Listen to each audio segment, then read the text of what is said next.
Hello everyone, and welcome to your second royal reading of today. It's Thursday afternoon. It's probably the last reading that I'm going to do this year for you, just because of my own time that's very short at the moment, but also because the energy is pretty fluid at the moment, and so I don't really want to focus on the big stories that I have on my list of things to do, and I also don't want to get stuck in to those year ahead readings. I'm going to save those until the 1st of January. I will be back on that day. But meanwhile, I have the new Palladini Tarot, and I'm going to carry on with the retrospectives that I am doing. I've done a retrospective on Harry and Meghan, the year that was for them. And I'm now going to do a retrospective for King Charles and Prince William. And we're going to use the new Palladini. We're going to do a 7-card reading. And we're going to see how was the year for them individually. And then look at the big stories of the year. And of course, the first one was the passing of Queen Elizabeth.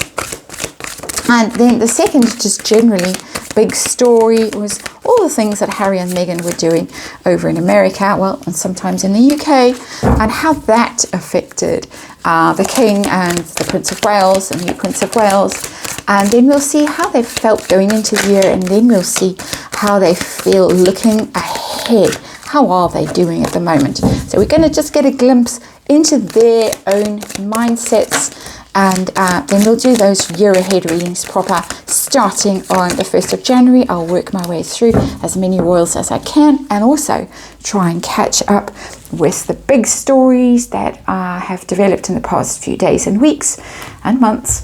And I will have a much quieter home then, and we'll be able to do those readings in the right energy. So 7-card reading, new Palladini Tarot, a retrospective, and of course just my opinion, just a tarot reading for entertainment purposes. And use the royals because they're archetypal. As a family, we can learn from archetypes, of course, as Meghan herself knows. And there is a disclaimer in the box below. Underlying energy is a pretty big energy here. The Tower in reverse. Tower in reverse. Let's move the other cards out the way. It is the fall down card. Shocks. This has been a very hard year for them. If that is coming out as the underlying energy. They've had massive shocks, of course. The passing of the Queen was a shock. She, of course, was in very poor health. They knew that. But allegedly, they did not expect her to pass so suddenly. So that, there have been other shocks. I think the docuseries from California has been quite a shock. Other things along the way have, of course, happened that have been difficult. It's been a difficult year. I'm trying to deal with those Tower moments, those surprises, those very unpleasant surprises, and trying to shore themselves up and try to recover from those shocks. It takes a lot of energy to deal with Tower moments. It takes a lot of energy to survive them and to shore oneself up and rebuild.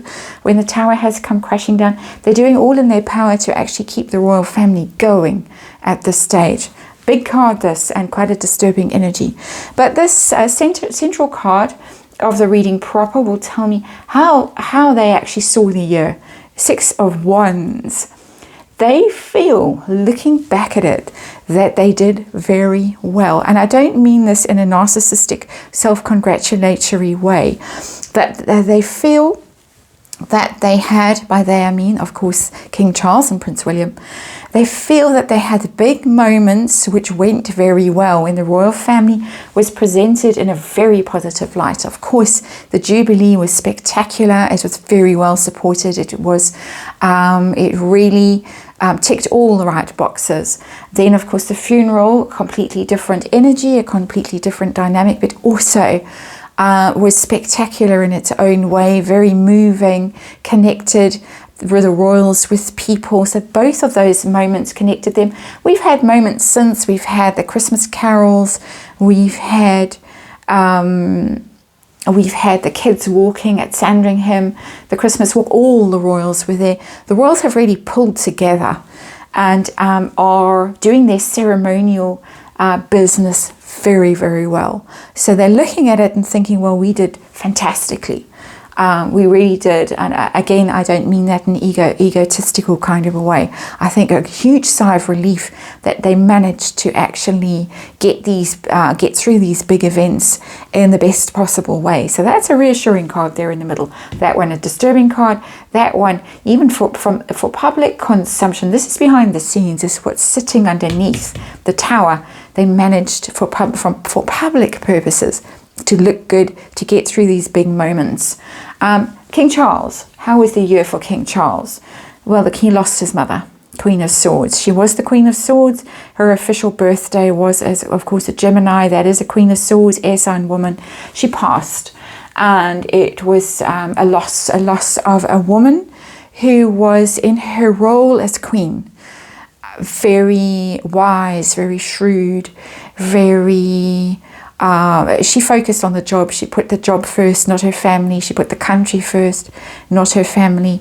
And that is what the Queen of Swords is about in this particular reading. That's my interpretation of that card in this reading. It's not how I'd normally read the Queen of Swords, but it's how I'm reading it now. That was the big moment for him. That was obviously, I don't need a tarot reading to tell me that, but when a card comes up like this in a tarot reading, it confirms the reading for me. That universe is saying, yes, well, here it is. You get the card that tells you what's going on. Prince William, how's he going to look back at the year? How's he feeling about the year that was? Four of Wands in reverse. Disturbance in the fourth field for him. Instability. The Four of Rods, Four of Wands is the royal family, is the firm, the stability of home, of how it always was. And it's all different now.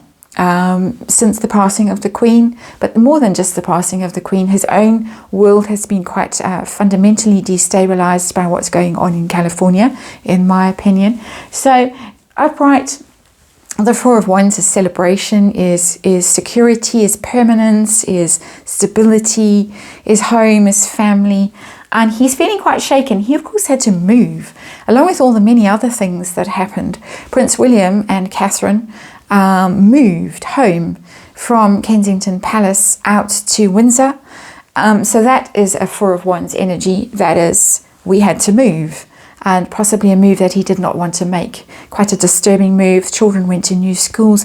Tons of stuff has gone on for him in his home environment that would be quite disconcerting, and particularly for a Cancerian man. So I think we're on the money here with this reading. Tell us about the big events now. The first one, the passing of the late Queen. How are they looking back at that now? How are they feeling about her?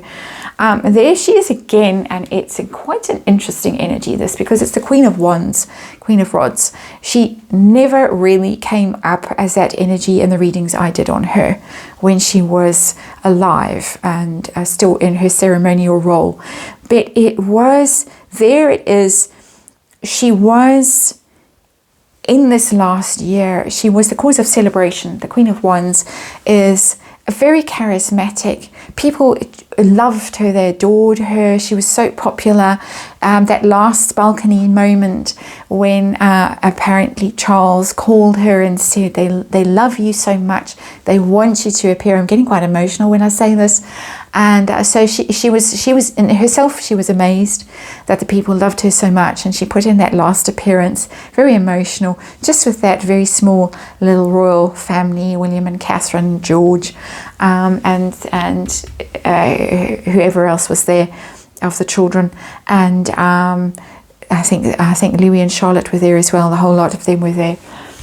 Queen of Wands. It was someone who was charismatic and powerful and adored and led and held everyone together. And so they're looking back at it, and they're looking back at it almost in awe. Excuse me, having trouble with my voice today. And they look back at it, and really, she was a great light. Wands, light, fire, passion. And so good. It was a good thing. Whatever happened to her Jubilee celebration, I think they're very glad that she made it through that so wonderfully. And even in her passing, it was glorious, happy and glorious. So there you go. How about the other two over in California? How has that affected the royals? How are they looking back at that? Two of Pentacles is managing this situation. They're trying to stay even-tempered. They're trying to stay balanced. They're trying not to overreact. They're trying to keep it all together and not give it too much attention. Two of Pentacles is where you put your energy and your focus. So your money as well, but just energy, focus, your how you prioritize things, how you plan your life, your schedule, all that kind of thing. How they respond to all the provocations, in my opinion, that are coming from California. And they're trying not to overreact. They're trying just to stay very even, very cool, very calm and collected. And it's work there, but it's minor work. This isn't big. Behind the scenes big. Tower. But how they're looking back at it, they're thinking, we managed it. We did what we had to do. We invited them for a walkabout. When the Queen passed, we invited them to look at the flowers and be seen with us. And then we basically banished them from everything important after that. That is my opinion, but not just my opinion. Of course, they weren't invited to that state event where all the famous people and the important people were invited to Buckingham Palace. Harkles weren't there. Meghan behind that yellow candle, all the rest of it, you can all remember. It was pretty big stuff that was going on. How did they go into the year? How were they feeling going into the year, this massive year? Temperance, same energy. Got to stay cool, got to stay calm, got to be patient, got to be moderate, can't overreact, got to be harmonious, got to put on a solid front. Just keep our cool. That's a big card. They knew they were in for a rough year. They did. But it was brace ourselves, make sure that we're in charge of our emotions, make sure we are angelic, make sure we keep on the high road and don't get sucked into drama, melodrama. How are they feeling about the year to come? Drum roll. Making me feel a little bit, Five of Wands in reverse. They're braced for a lot of conflict. Conflict to come with books and things, and maybe even a second season of the mockumentary, the flopumentary, whatever you want to call it. Five of Wands is conflict in a group. People competing against each other who shouldn't really be competing against each other, who should actually be working with each other, but they are not. Card is in the reverse. It tells me that they see trouble coming, but they don't want to engage in it. They're going to, again, be working very hard not to rise to the bait. The provocation that's offered them, they are going to turn the other cheek. Temperance card is turning the other cheek, and they're going to carry on with that. They see the trouble coming. They know that they're in for a rough ride, but they are going to do their best just not to react to it and to stay on this path, which they've done very well to maintain through this past year. So they're looking back at it, and I think they're thinking, we did pretty well, given all the things that happened. And so when you see them not reacting, not responding, not rising to the bait, don't get upset, don't get agitated, don't feel that they're weak and pathetic. It's deliberate. It's very deliberate. It's worked very well for them this past year. And let's hope that it continues to work for them. It generally does. When you don't rise to the bait, you don't... you turn the other cheek. Generally, ultimately, you are rewarded, hopefully, and not just a heavenly reward, but also an earthly reward. And that is your reading for today, and probably your last reading of the year. And I wish you all very well through the next few days. Stay safe, celebrate. I'm sure a lot of you are relieved to be at the end of the year. I know I'm relieved to be at the end of this year. What a year it has been, both in my personal life and out in the world. Very glad to see the back of this year, quite honestly, personally. But it's been fantastic here on the channel. I want to thank you all again for your support and your encouragement and your love and your light, in particular your light. And let's hope we can keep it going in the year to come as well. So great, thanks from me, and see you soon.